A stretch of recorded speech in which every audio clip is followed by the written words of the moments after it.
Our daughter is experiencing what seems to be an episode of psychosis. We've reached out to her school counselor and to a mental health helpline that have provided details for a local early psychosis intervention clinic that I will be contacting as soon as they weren't open over the weekend. We've managed to calm her down and get her, finally, sleeping.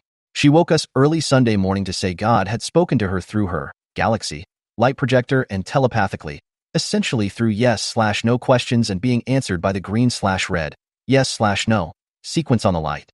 She is adamant that she is one of 6 prophets/messengers in the entire world and that she doesn't care what we say because we're just being logical and not open-minded, and she knows what's right. It was absolutely terrifying to witness how adamant she was, and likely still is, about this. We let her speak for a good 2 hours and tried, gently, telling her a lot of what she said can't be true, certain people being dead, who aren't, that we were awake when we weren't, etc. And she then tried to justify it by saying she had misspoken. Admittedly, this poor girl is going through a lot of big life changes right now. We moved cities this year. Husband and I are expecting a child in a few weeks, first together after loss/fertility treatments. Went no contact with my mom, who is an absolute narcissist/pathological liar. Daughter has also recently reached out to her bio dad, who left when she was 4, and is planning a trip in the big school holidays to spend time with him/his family. Massive backstory here, but I always said we'd support her when she was ready. To note, my husband has taken her under his wing and has been dad to her all these years. Recent rebellious stints where we've caught her out lying/doing things behind our backs, usual teen stuff. This is just next level though. We're so incredibly worried and don't know what to expect with reaching out for help. She seems to be sleep deprived. So we're keeping her home today to get things sorted and ensure she rests. She said she will go crazy if we keep her home and that she's fine. It's just heartbreaking to witness. Also, any help/advice for me and my husband. My husband has been trying to handle most on his own/hold the household together because I'm so far along in my pregnancy. I've got a week left before taking mat leave, and I'm only doing half days from home, so I will be here to support her. Edit. To add, she hadn't slept the entire night of the encounter and had trouble sleeping some nights before. We also found out that she hasn't been eating breakfast/lunch during school days, when she said she has, unsure if these are contributing factors. Also, in case anyone asks, we aren't hugely religious. We don't go to church, but we do watch a sermon online on Sundays, skipped yesterday, that we've told her she doesn't need to watch if she doesn't want to. She has a Bible. Do we confiscate this? We pray at mealtime. Euro/Samoan household for cultural context. We are not entertaining her delusions in any way. We just want to support her and get her some help before this escalates further. Day 2 update. A genuine massive thank you to everyone who has commented with suggestions and advice. It has been a massive help during this extremely confusing time. Sorry if I don't respond to all messages. I am sure today is going to be hectic, but we're reaching out for help right away and feel we're on the right track. Day 2, second update. It's been a long morning. We've had her assessed first thing, and she is being transferred to Auckland for inpatient support today. We'll be heading down too, separately. They've organized us petrol vouchers and accommodation. Really impressed with the quick support/service we've received. Not coping so great, but we'll take it day by day. Day 4 update. Fudge. This has been rough. Last night was bad. I had a breakdown myself, but I'm feeling better today and have only cried once. A nurse approached me today at our visit and asked me if I was pregnant, and to be careful, as there are some high-risk/aggressive patients. Luckily, later in the day, our girl has been moved out of the high-dependency unit/lockup and into the open unit, which is amazing. The doctor says she has hypomania and mentioned bipolar potentially. They've put her on low-dose mood stabilizers and potentially antipsychotics, and may increase if she doesn't improve by the weekend. He didn't seem that concerned about the psychosis, despite her still really believing God is talking to her. This has actually escalated. It's looking like a 2-week stay at the least. She didn't want us around as we didn't bring her tablet, and she wants to talk to her friends. We/nurses agreed this isn't the right time as she isn't in the right frame of mind. We might reduce our visits, but she knows we're close by. Also presented to the maternity ward at Auckland Hospital, and they did a check, monitoring plus formal scan. Baby is doing awesome, so that's some good news at least. Commenter. Good morning, OP. Another mental health professional here. What a tough weekend your family has been having. Your daughter is lucky to have you and your partner caring for her. Early intervention psychosis service. This is where you need to go.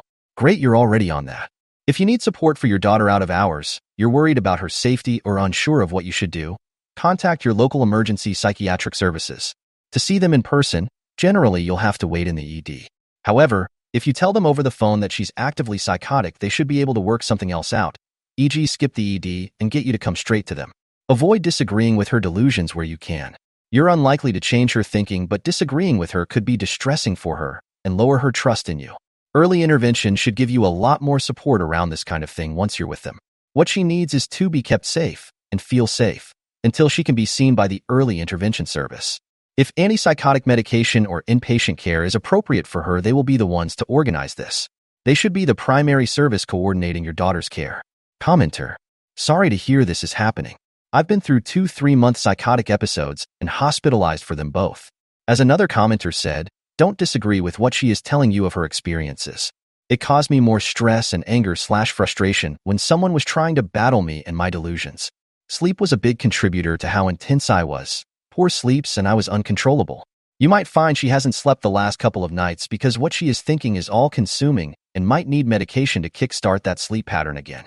I spent all hours of the night awake for days on end, only crashing when I physically couldn't stay awake any longer.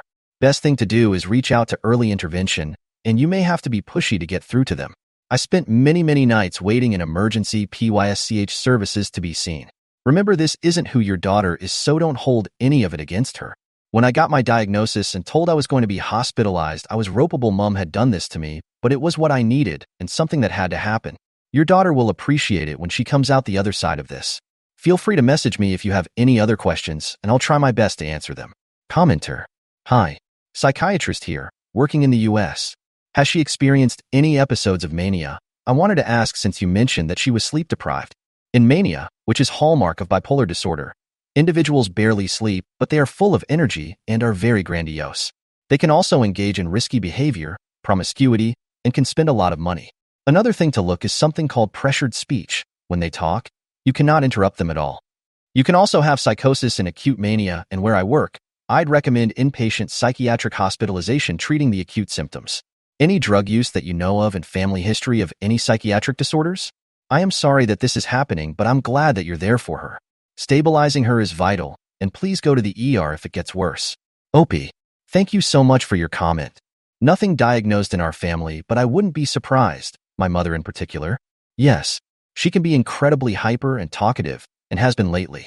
She also goes through quiet patches. She describes these as 2 weeks on/2 weeks off. Her school counselor has said this is hormonal, which we felt it might be too, as it does seem to coincide with her cycles.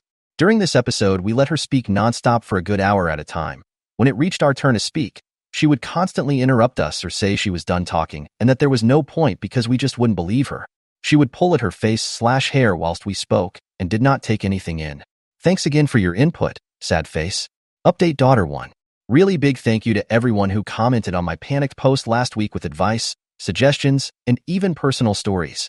It was a massive help, and it helped make us not feel so alone. Seeing her in the high dependency unit on the first morning absolutely broke my heart, but she made really good progress through the week and is almost back to her old self. The doctors have confirmed she still has the delusions, but she is keeping quiet about them. We are all back home today and have a care plan in place. Hopefully she will be able to get back to school by Thursday. Really thankful for having been accommodated at the Ronald McDonald House too. And the petrol vouchers were a massive help. They're still not 100% on a diagnosis, but our daughter has been prescribed lorazepam, anti-anxiety, and olanzapine, antipsychosis, meds that she will stay on for the next few months and potentially look at tapering off once everything settles, particularly with the baby coming very soon, which is a big event that could be triggering. They're leaning towards bipolar, but we're all hopeful this was a once-off episode that was caught early and doesn't eventuate into anything, but only time will tell. It will be a long journey ahead for us. Always happy to chat if anyone has questions, now or in the future. Thanks again. Commenter: hi, I'm a 30-year-old woman with bipolar who experiences periods of psychosis and delusions. I know what it's like to wind up on those wards and the healing process afterwards very well. I just wanted to say that the most valuable thing I have learned during my journey is to accept that healing is not linear. You can have 3 good days in a row and then 2 days that feel like a step back, but the key thing is not to get worried about it. So long as the general trend is up, the little stumbles along the way are all just part of the process. I wish your daughter all the best, and I hope she finds a regime that works for her. And also that if she is diagnosed with bipolar, life isn't over. I myself have held down jobs and gone to university and done everything my friends have done. I just had to do it in my own way and in my own time. Go a Red Heart. Commenter: I didn't comment on your last thread because I had nothing to offer, but I am pleased at these positive developments. Commenter. I didn't comment on your first thread, mainly because it was triggering for me. My son had a psychotic episode which led to inpatient treatment and was eventually diagnosed with bipolar. He was very unwell for 3 years. He is well now, but will be on meds for the rest of his life. It is a roller coaster ride. I, too, hoped his first admission would be the only one, but it was not to be. It took a long time to find meds that would work for him. I don't want to be negative, and I hope your daughter does really well, but I think you need to be prepared for things to not always go well. It is really heartbreaking to see your child so vulnerable. My heart goes out to you. All the best. Day 8 update. So, we're back in the thick of it. I know I had high hopes in my last update, but we've hit a whole new level I wasn't expecting. After a calm few days at home, our daughter was supposed to go back to school today. She'd seemed mostly normal, if a bit quiet, hanging out with her little siblings, actually sleeping through the night, finally, and even chatting with me about some movies she wanted to see. It felt like a return to normal life was right within reach. She still had her "God is talking to me" moments, but she was less intense about it, almost like she knew not to bring it up too much around us. For the first time in weeks, we thought, maybe she really is coming back to us. Well, today, school didn't quite go as planned. I got a call not even an hour after drop-off from the principal. He sounded freaked out and asked if we could come in right away. I could barely catch my breath as I drove over, praying it was something minor, maybe just her anxiety acting up. But no, it was far from that. Apparently, she stood up in the middle of her first period class and declared in front of the whole room that her mission had officially begun. According to her, God had given her a direct message the night before. She was crying and saying that a disaster was going to hit if people didn't start listening to the messages she was receiving. It was a whole speech, full of fire and brimstone. And to make it worse, she brought her galaxy light projector with her to demonstrate the red-green light sequence she described before. I don't even know how she snuck that thing out of the house. The principal looked at me like he'd never been so desperate to pass a problem back to a parent. He said they had called an ambulance when she wouldn't calm down and asked the other kids to leave the room. Of course, she'd resisted and told everyone they were sinners for ignoring the prophet. By the time I got there, she was sitting alone in the nurse's office, crying and looking absolutely drained. She wouldn't look at me, just kept repeating that she had failed her mission. The ambulance arrived, and after a lot of coaxing, we managed to get her in without a scene. She's now back in inpatient care, and they're already upping her medication. They think this episode might have been triggered by the idea of returning to school, which the doctor warned us could be a stressor. I feel like I'm stuck in some surreal nightmare loop. I keep asking myself if there's something we could have done differently, if I should have seen the signs she was struggling more than she let on at home. My husband is putting on a brave face, but he's exhausted, juggling work, the kids, and now this. And here's the kicker. She keeps talking about a gathering of the 6 messengers. I asked the doctor about this, and he said it's not uncommon for delusions to build off each other in this way, but it's still chilling. She's now more convinced than ever that she's part of some divine plan and that the others will find her soon. They're keeping her for another 2 weeks at least, maybe more this time. And it's honestly a relief to know she'll be in safe hands. But we're all on edge about what could happen next. We've barely even had time to process that in less than 2 weeks, there's going to be a newborn in this house. My brain feels split in half, trying to hold everything together for her while preparing for this huge new chapter. It's like 2 lives are colliding in the messiest way possible, and I have no idea how to navigate it. Update. I hardly know where to begin. The past week has been a whirlwind that none of us could have anticipated. After our daughter's alarming episode at school, we found ourselves back in the sterile halls of the inpatient unit.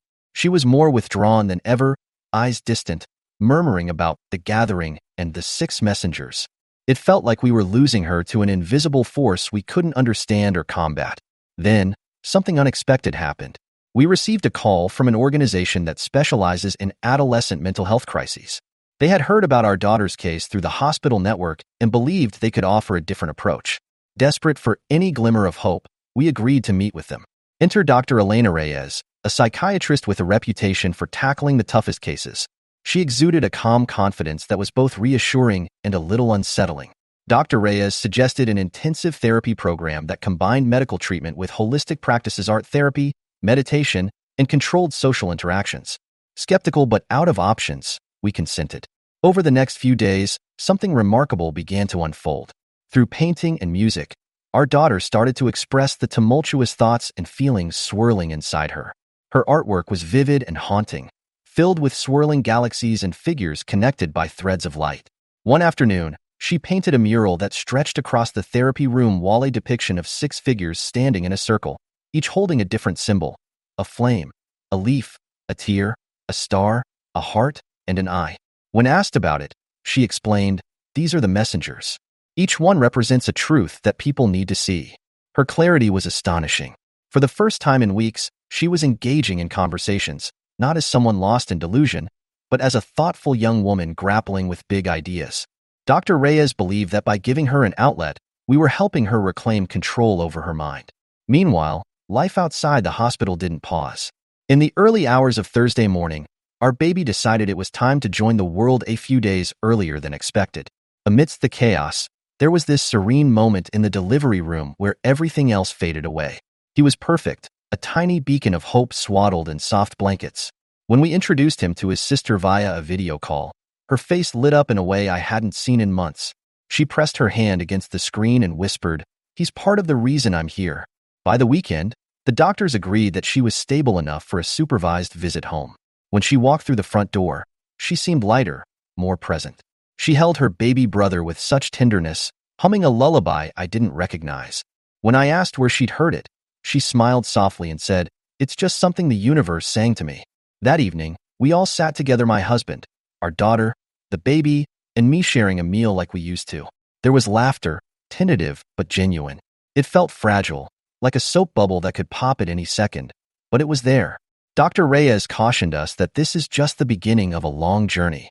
There will be challenges ahead, moments of doubt and setbacks. But for now, we're holding on to this progress, this reconnection. As I sit here typing this, the house is quiet. The baby is asleep in his crib, and our daughter is in her room, painting again. She told me she's working on something new, something hopeful. And maybe that's what we all need, a little hope.